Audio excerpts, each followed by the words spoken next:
Hello everyone, स्वागत है आपका अपने चैनल भारत अध्ययन पॉइंट पर। तो आज हम मुगल काल के चित्रकला व संगीत कला के कुछ बेहतरीन क्वेश्चन करेंगे जो आने वाले TGT, PGT, UPSC, SSC, railway सभी एग्ज़ाम में आपको बेहतरीन सफलता दिलाने में डेफिनेटली हेल्प करेंगे। तो चलिए शुरू करते हैं। तो क्वेश्चन नंबर 1 है, मुगल शासन में तांबे का सिक्का कहलाता था। तो तांबे का सिक्का क्या कहलाता था? रुपया, दाम, टका, समसी। तो इसका सही आंसर क्या हो जाएगा? इसका सही आंसर हो जाएगा ऑप्शन नंबर बी, दाम। मुगल शासन में तांबे का सिक्का क्या कहलाता था? दाम। चलिए इसकी व्याख्या देखते हैं। चांदी और तांबे के सिक्के ढाले जाते थे। चांदी का सिक्का रुपया कहलाता था। तो मुगल शासन में चांदी का जो सिक्का होता था वो क्या कहलाता था? रुपया कहलाता था। दाम अकबर द्वारा चलाया गया तांबे का सिक्का था। तो दाम जो था वो एक तांबे का सिक्का था और किसके द्वारा चलाया गया था? अकबर के द्वारा चलाया गया था। और जिसका जो भार था वो कितना था? रुपये के 40वें भाग के बराबर होता था। ये जो होता था ये रुपये के 40वें भाग के बराबर होता था। तो सही आंसर क्या हो जाएगा हमारा? Option number B. चलिए नेक्स्ट देखते हैं। नेक्स्ट क्वेश्चन है, निम्नलिखित राजाओं में से किसने राम सीता की आकृतियों और राम सिंह देवनागरी लेख से युक्त कुछ सिक्के चलाए थे? तो क्या पूछा गया है कि निम्नलिखित में से किस राजा ने राम सीता की आकृतियों और राम सिंह देवनागरी लेख यानी कि देवनागरी जो हिंदी की लिपि है उससे युक्त कुछ सिक्के चलवाए थे? तो किसने चलवाए थे?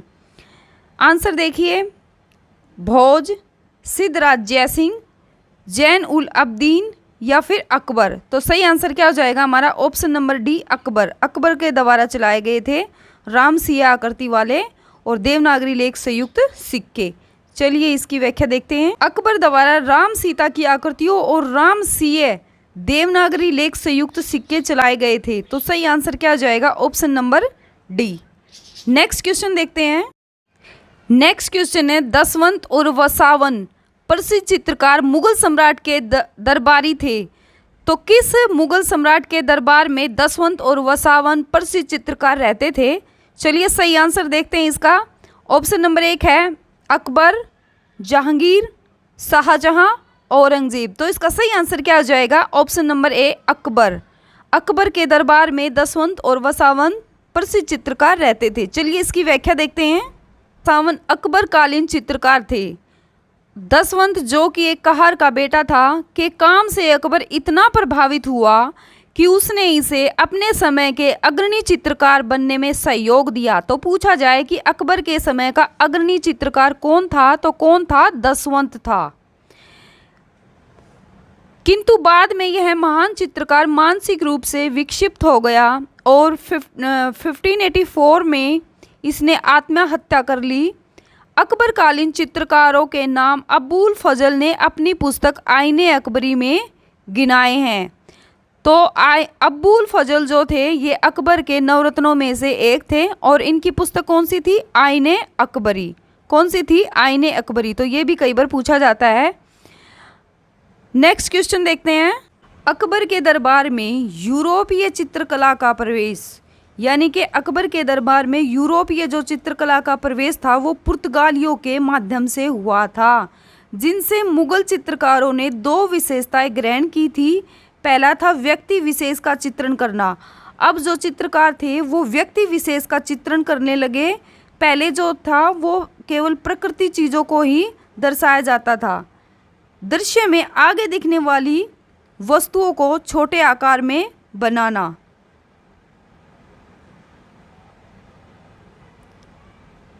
चित्रकला का विकास हुमायूं के शासनकाल में प्रारंभ हुआ था। तो चित्रकला का जो विकास था मुगल साम्राज्य में वो हुमायूं के शासनकाल से ही प्रारंभ हो चुका था। अकबर के शासनकाल में यूरोपीय चित्रकला का प्रभाव मुगल चित्रकला शैली पर पड़ा। अकबर के शासनकाल में यूरोपीय चित्रकला का प्रभाव पड़ा था मुगल चित्रकला पर। अकबर के दरबार में मसीकिन एक यूरोपीय शैली का चित्रकार था। अकबर के समय दसवंत अग्रणी चित्रकार था। जहांगीर के शासनकाल को मुगल चित्रकला का स्वर्ण युग कहा जाता है। तो वेरी इंपॉर्टेंट क्वेश्चन इससे भी बनता है। जहांगीर के शासनकाल को मुगल चित्रकला का स्वर्ण युग कहा जाता है। नेक्स्ट है, मुगल चित्रकला ने किसके शासनकाल में उन्नति की? तो ऑप्शन ए है औरंगजेब, बी अकबर, सी जहांगीर, डी शाहजहां। तो इसका सही आंसर क्या हो जाएगा? जहांगीर। जहांगीर के शासनकाल को चित्रकला का स्वर्ण काल भी कहा जाता है। तो चलिए इसकी व्याख्या देखते हैं। मुगल चित्रकला जहांगीर के काल में अपने शिखर पर पहुंच गई थी। जहांगीर चित्रकला का बड़ा ही कुशल पारखी था।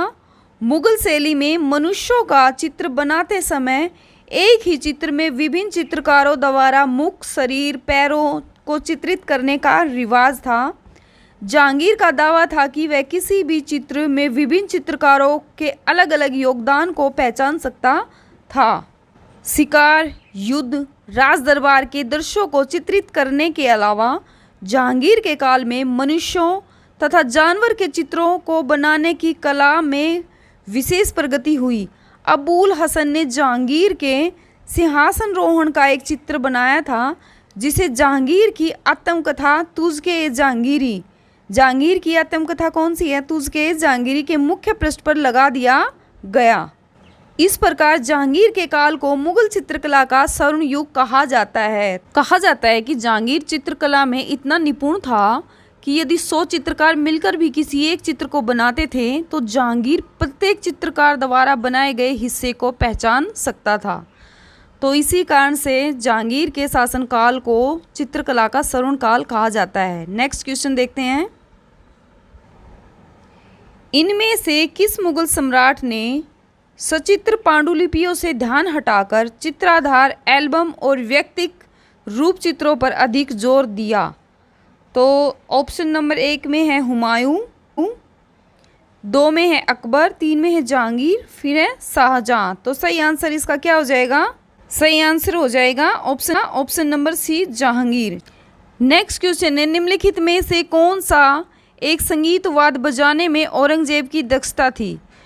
तो ऑप्शन 1 है सितार, 2 है पखावज, 3 है वीणा, 4th में है उपयुक्त में से कोई नहीं। तो सही आंसर क्या हो जाएगा? ऑप्शन नंबर सी, वीणा। तो चलिए इसकी व्याख्या देखते हैं। औरंगजेब ने संगीत को इस्लाम का विरोधी मानकर उस पर पाबंदी लगा दी थी, परंतु उसी के काल में फारसी भाषा में भारतीय शास्त्रीय संगीत पर सर्वाधिक पुस्तकें लिखी गई। औरंगजेब संगीत विरोधी होने के बावजूद स्वयं एक कुशल वीणा वादक था। तो चलिए नेक्स्ट क्वेश्चन देखते हैं। प्रसिद्ध तानसेन का मकबरा स्थित है आगरा में, ग्वालियर में, झांसी में या फिर जयपुर में? तो सही आंसर क्या हो जाएगा? ग्वालियर में। प्रसिद्ध तानसेन का मकबरा ग्वालियर में स्थित है। तानसेन जो थे अकबर के नवरत्नों में से एक थे। इसकी व्याख्या देखते हैं। तानसेन अकबर के दरबार का प्रसिद्ध संगीतज्ञ था। इसका मूल नाम रामतनु पांडे था। तो कई बार ये भी पूछा जाता है तानसेन का मूल नाम क्या था? रामतनु पांडे। वह अकबर के नवरत्नों में से एक था। अकबर के दरबार में आने से पहले तानसेन रीवा के राजा रामचंद्र के दरबार में था, जहां से अकबर ने उसे अपने दरबार में बुलवाया और बहुत उच्च स्थान प्रदान किया। अरे इतनी बारिश आवाज आ रही है ना।